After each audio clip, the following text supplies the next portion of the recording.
Hello friends, welcome to the channel.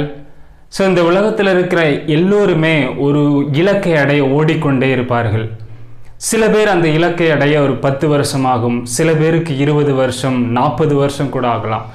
பல பேர் வாழ்க்கை முழுவதுமே அந்த இலக்கை அடைய ஓடிக்கொண்டே இருப்பார்கள். ஒவ்வொரு மனுஷ வாழ்க்கைக்கும் அடிப்படை தேவை உணவு, உடை, இருப்பிடம். ஓகேவா? ஸோ இந்த அடிப்படை தேவையவே பூர்த்தி செய்து கொள்ள நமக்கு இன்னொன்று தேவை. உங்கள் எல்லாருமே கெஸ் பண்ணியிருப்பீங்க நான் எதை பற்றி சொல்ல வரேன் அப்படின்னு. அது வேறொன்றும் இல்லை நண்பர்களே, பணம் தான். பணம் என்பது நிதர்சனமான உண்மை. ஸோ நிறைய பேர் சொல்லுவாங்க, வாழ்க்கையில் பணம் ஓடக்கூடாது, பணத்தை தாண்டி நிறைய விஷயங்கள் இருக்குது, ஒவ்வொரு சின்ன சின்ன விஷயத்தையும் நம்ம வாழ்க்கையில் என்ஜாய் பண்ணணும் அப்படின்னு நிறைய சொல்லுவாங்க. ஸோ என்னதான் சொன்னாலுமே இந்த பணம் அப்படிங்கிறது ஒரு மிக முக்கியமான ஒன்று. ஸோ இந்த பணத்தை தேடுகிற அந்த இலக்கை, அந்த முயற்சியை நம்ம எந்த வயசுல இருந்து ஸ்டார்ட் பண்ணுறோம் அப்படிங்கிறதா உண்மை. எலான் மஸ்க் என்ன சொல்கிறாரு அப்படின்னா, ஏழைகள் தொடர்ந்து ஏழைகளாகவே இருக்கிறாங்க, ஏன்னா அவங்க சம்பாதிக்கிற காசை செலவு பண்ணிக்கிட்டே இருக்காங்க. மிடில் கிளாஸ் பீப்புள் தொடர்ந்து மிடில் கிளாஸாகவே இருக்கிறாங்க, ஏன்னா அவங்க சம்பாதிக்கிற காசை அவங்க சேவ் பண்ணுறாங்க. பட் பணக்காரர்கள் மட்டும் தொடர்ந்து பணக்காரங்களாகவே ஆகிட்டுருக்காங்க, ஏன்னா அவங்க சம்பாதிக்கிற காசில் மேக்சிமம் காசை இன்வெஸ்ட் பண்ணுறாங்க. ஸோ பணம் என்பது வாழ்க்கையில் பல பேர் அடைய வேண்டிய ஒரு குறிக்கோளாக இருக்கும். பட் எந்த வயசில் அந்த முயற்சியை அவங்க எடுக்கிறாங்க, எப்போ அதை பற்றி தெரிஞ்சுக்கிறாங்க என்பது தான் நம்ம வாழ்க்கையில் மிக முக்கியமான ஒரு விஷயம். ஸோ இப்போ நான் என்ன சொல்ல வர்றேன் அப்படின்னா, நான் உங்களுக்குலாம் ஒரு கதை சொல்ல போகிறேன். ஸோ அந்த கதை மூலமாக இந்த பணத்தோட அருமை என்ன அப்படிங்கிறத நிறைய பேர் கற்றுக்கொள்ளலாம். அது என்ன கதை அப்படின்னா, நான் ஸ்கூல் படிக்கிறதுலேருந்து நான் காலேஜ் படிக்கிற வரை நான் ஒவ்வொரு வாட்டி லீவுக்கு நான் வீட்டுக்கு வரும்போது எங்கள் அப்பாட்ட எனக்கு செலவுக்கு காசு கேட்பேன். ஸோ ஸ்கூலில் படிக்கும்போது நமக்கு ஒரு 100 ரூபா தருவாங்க மாதம். அப்படியே யூஜி அப்படியே பிஜி படிக்கிற வரை ஒரு 100 ரூபாய், அடுத்து அது 500 ரூபாயாக 1000 ரூபாயாக அப்படியே மாறிச்சு.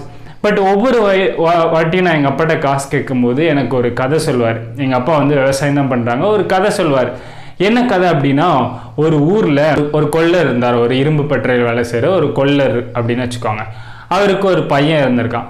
ஸோ அந்த பையனுக்கு அந்த பையன் காசோட அருமை தெரியாமல், உழைப்போட அருமை தெரியாமல் அப்படியே இருந்திருக்கான். அவங்க அப்பாட்ட காசு வாங்கி செலவு பண்ணிகிட்டே இருந்திருக்கான். ஓகேவா?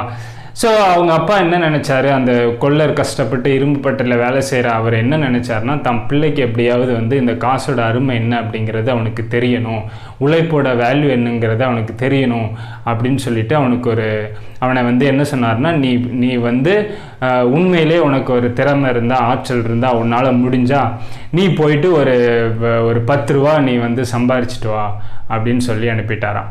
இவன் என்னடா பண்ணுறது, திடீர்னு இப்படி சொல்லிட்டாரே அப்படின்னு சொல்லிட்டு நல்லா யோசிச்சுட்டு, இவனுக்கு தான் வேலை பார்க்குறதெல்லாம் ஒன்றும் பிடிக்காது, ஸோ இவனுக்கு தான் காசுலாம் பற்றி அந்த அருமெல்லாம் தெரியாதனால என்ன பண்ணால், அவங்க அம்மாட்ட போயிட்டு, அம்மா ஒரு 10 ரூபா கொடுமா அப்படின்னு சொல்லி வாங்கி அவங்க அப்பாட்ட கொண்டு கொடுக்குறானா. அவங்க அப்பா அந்த காசை வாங்கினோடனே என்ன பண்ணாராம், பக்கத்தில் இருக்கிற அந்த தீப்பட்டறையில் அப்படியே அந்த தீக்குள்ளே போட்டாராம். உடனே இவன், என்னப்பா நான் சம்பாரிச்சிட்டு வந்ததை நீ உள்ளே போட்டிய அப்படின்னு சொல்லி கேட்டவுடனே அந்த கொள்ளர், இல்லை நீ சம்பாரிச்சிட்டு வரல அப்படின்னு சொல்லி அனுப்பிட்டாராம். இவனுக்கு ஒன்றும் புரியல, எப்படிடா கண்டுபிடிச்சாரு, ஒருவேளை அம்மா சொல்லியிருப்பாங்களோ அப்படின்னு அம்மாட்ட கேட்டோடனே, இல்லை நான்லாம் சொல்லலை அப்படின்னு சொல்லிட்டாங்க. சரி, ஓகே, இதை எப்படியோ கண்டுபிடிச்சிட்டாரு அப்படின்னு சொல்லிட்டு இன்னொரு நாள் மறுபடியும் அவங்க மாமாட்ட போயிட்டு அதே மாதிரி ஒரு 10 ரூபா வாங்கிட்டு இந்தாங்கப்பா அப்படின்னு கொடுக்குறான். அதையும் வாங்கி அவங்க அப்பா என்ன பண்ணாருன்னா அப்படியே தீக்குள்ளே போட்டாராம். உடனே இவன் என்னப்பா மறுபடியும் தீக்குள்ளே போட்டனோடனே, இல்லைடா இதை நீ சம்பாதிக்கலடா அப்படின்னு சொல்லிட்டாராம். இவனுக்கு ஒன்றுமே புரியல, என்னடா முத நாள் அம்மாட்ட வாங்கினது அம்மாவும் சொல்லலை, மாமாவும் சொல்லலை, ஆனால் எப்படியோ கண்டுபிடிச்சிட்டாரு, என்ன பண்ணுறது அப்படிங்கும்போது மறுநாள் உண்மையிலே போயிட்டு இவன் ஒரு மூடை தூக்கி 10 ரூபா காயினை வாங்கிட்டு சம்பாரித்து அவங்க அப்பாட்ட கொடுக்குறான். அவங்க அப்பா அதையும் வாங்கி உடனே என்ன பண்ணாருன்னா அந்த தீக்குள்ளே போட்டாரான். உடனே இவன் இவனுக்கு கோவம் வந்தோடனே இவன் டக்குன்னு அந்த தீக்குள்ளேயே கையை விட்டு, உனக்கு என்னப்பா, உனக்கு அறிவு இல்லையா, உழைப்போட அருமை உனக்கு தெரியாதா, நான் எவ்வளோ கஷ்டப்பட்டு இந்த 10 ரூபாய் சம்பாரித்து கொண்டு வந்திருக்கேன், நீ பாட்டில் தீக்குள்ளே போட்டேன் நான். அப்போ தான் அவங்க அப்பா தெரிஞ்சுதான், ஆமாடா இப்போ தான் இந்த காசு தான் நீ சம்பாரித்து கொண்டு வந்தது, நீ சம்பாரித்து கொண்டு வந்தங்கிறதுனால தான் தீன்னு கூட தெரியாமல் நீ கையை விட்டு அந்த காசை எடுத்த, இதுதான் உழைப்போட அருமை, காசோட அருமை, இது உனக்கு தெரியணுங்கிறதுக்காக தான் நான் வந்து இந்த மாதிரி உனக்கு ஒரு பரீட்சை வச்சேன்னு சொன்னாராம். ஸோ அன்னையிலேருந்து அந்த பையனுக்கு அந்த காசோட அருமை என்ன அப்படிங்கிறது புரிஞ்சான். ஸோ ஆமாம் நண்பர்களே, ஸோ இந்த காசு, இந்த பணம் நம்மளோட வாழ்க்கையில் வந்து நம்ம பெரிய பெரிய இலக்கு அடையணுங்கிற ஒவ்வொரு மிடில் கிளாஸோட இளைஞனோட வாழ்க்கைக்கும் இது பொருந்தும். ஸோ ஒவ்வொருத்தரும் அதோடைய தேவையை, அந்த அந்த அந்த பணத்தோட அருமையை புரிஞ்சு கொண்டு நம்ம எப்படி இன்வெஸ்ட் பண்ணுறோம், நம்ம எப்படி வாழ்க்கையில் ஒவ்வொரு படியாக முன்னேறி போகிறோம் என்பது தான் நம்முடைய வாழ்க்கையில் முக்கியம்.